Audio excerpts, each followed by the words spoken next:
राजनीति से काम तक,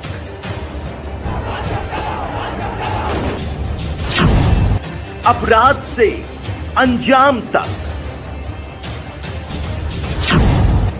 खेत से खलिहान तक, खिलाड़ी से मैदान तक, आईफा की धमाकेदार रात, सितारों से आसमान तक, अब हर खबर पर होगी हमारी नजर। पल पल बदलती देश और दुनिया की हर खबर पाइए सीधा अपने मोबाइल पर। बड़ी खबरों को आज की पहली खबर में आपको बता दें कि इस देश के मुसलमानों ने औरंगजेब को कभी स्वीकार नहीं किया। विवाद के बीच देवेंद्र फडणवीस का बड़ा बयान। जी हां, आपको बता दें कि महाराष्ट्र में औरंगजेब को लेकर जारी बवाल थमने का नाम नहीं ले रहा है। कोल्हापुर समेत कई जगहों पर इसे लेकर तनाव देखा गया, जिसके बाद अब इस मामले पर राजनीति भी शुरू हो चुकी है। इसी बीच राज्य के डिप्टी सीएम देवेंद्र फडणवीस की तरफ से इस विवाद को लेकर एक बयान सामने आया है। उन्होंने कहा है कि भारत में मौजूद मुसलमान औरंगजेब के वंशज नहीं है, औरंगजेब और उसका वंश बाहर से आया था। फडणवीस ने कहा है कि इस देश के मुसलमानों ने औरंगजेब को कभी स्वीकार नहीं किया है। इसी के साथ अगली खबर में आपको बता दें कि बीजेपी नेता बबीता फोगट ने दिलवाई थी दिल्ली में धरने की परमिशन। साक्षी मलिक का दावा। आपको बता दें कि भारतीय कुश्ती संघ के पूर्व अध्यक्ष और बीजेपी सांसद ब्रजभूषण शरण सिंह को लेकर पहलवानों ने भले ही आंदोलन स्थगित कर दिया है, लेकिन सियासत अभी भी नहीं थमी है।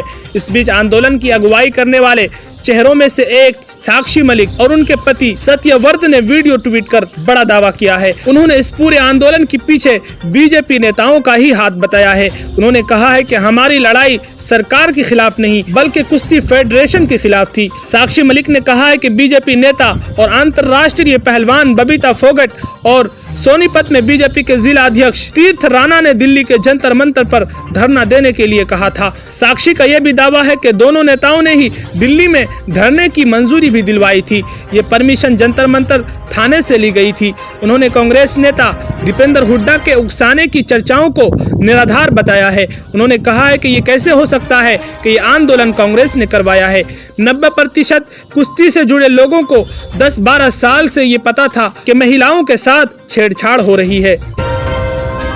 इसी के साथ अगली खबर में आपको बता दें कि कर्नाटक में हिजाब विवाद थमने के बाद अब इसकी आहट पड़ोसी राज्य तेलंगाना में पहुंच दिख रही है। दरअसल हैदराबाद के कॉलेज में बुर्का पहनकर पहुंची छात्राओं को एग्जाम में शामिल होने के लिए प्रवेश नहीं दिया गया। छात्राओं का आरोप है कि उन्हें आधे घंटे तक इंतजार करना पड़ा। बुर्का उतारने के बाद ही एग्जाम में बैठने दिया गया।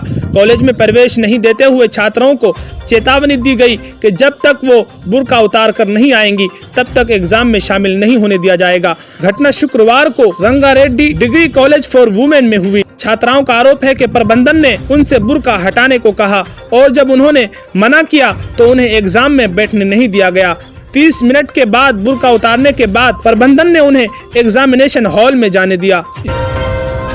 इसी के साथ अगली खबर में आपको बता दें कि हिंदू सेना ने की आदि पुरुष के पब्लिक एग्जीबिशन पर रोक लगाने की मांग। दिल्ली हाई कोर्ट में याचिका दायर। आपको बता दें कि आदि पुरुष जहां अपनी रिलीज से पहले विवादों से घिरी हुई थी, तो वहीं अब रिलीज के बाद इसकी मुश्किलें और बढ़ गई है।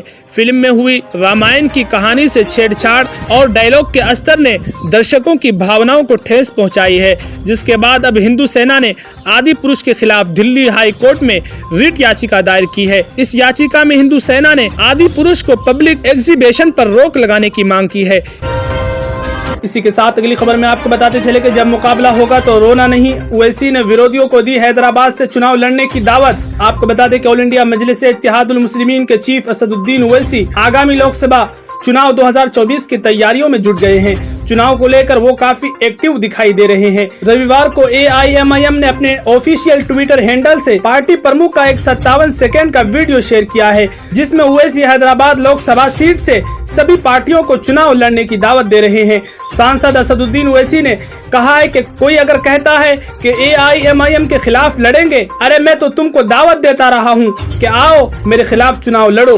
आपको बता दें कि लोकसभा चुनाव 2024 से पहले तेलंगाना में इसी साल के अंत में विधानसभा चुनाव होने वाले हैं।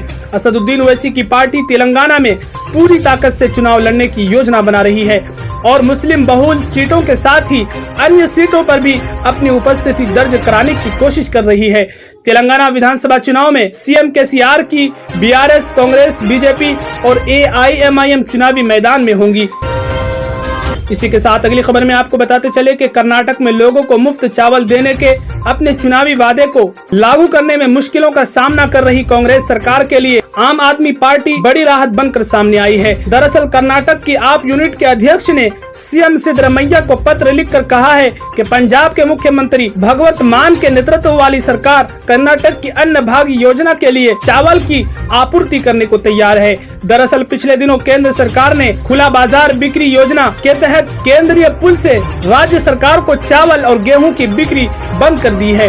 केंद्र का यह फैसला सिद्धरमैया सरकार के लिए बड़े झटके की तरह था, क्योंकि उसे अपनी महत्वाकांक्षी अन्न भाग्य योजना के लिए जरूरी अतिरिक्त चावल नहीं मिल पाया। इसे लेकर कांग्रेस ने राज्य के सभी जिला मुख्यालयों पर भाजपा नीति केंद्र सरकार के खिलाफ मंगलवार को प्रदर्शन भी किया है।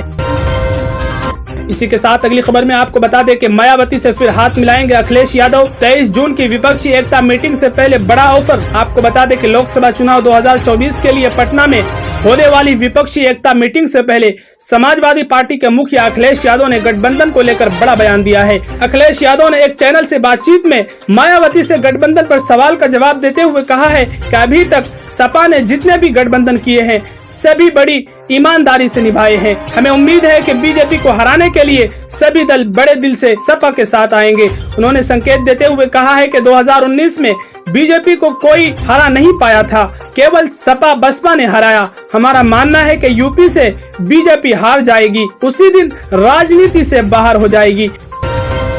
इसी के साथ अगली खबर में आपको बताते चले कि मुख्यमंत्री के चंद्रशेखर राव ने सोमवार को कहा है कि राज्य सरकार के ठोस प्रयासों से तेलंगाना अब धान उत्पादन में शीर्ष स्थान हासिल करने में सफल रहा है। जनसभा को संबोधित करते हुए मुख्यमंत्री ने कहा है कि पहले तेलंगाना धान उत्पादन में देश में 17वें स्थान पर था। इंजीनियरिंग के चमत्कार के रूप में कालेश्वरम परियोजना के निर्माण के साथ तेलंगाना देश का सर्वाधिक धान उत्पादक राज्य बन गया है। यह परियोजना निश्चित रूप से जनता के लिए वरदान साबित हुई है और इसने बड़े पैमाने पर कृषि क्षेत्र की मदद। राजनीति की धार हो या खेल की रफ्तार, गांव की चौपाल हो या शहरों का धमाल, आप तक पहुंचेगी हर एक खबर सबसे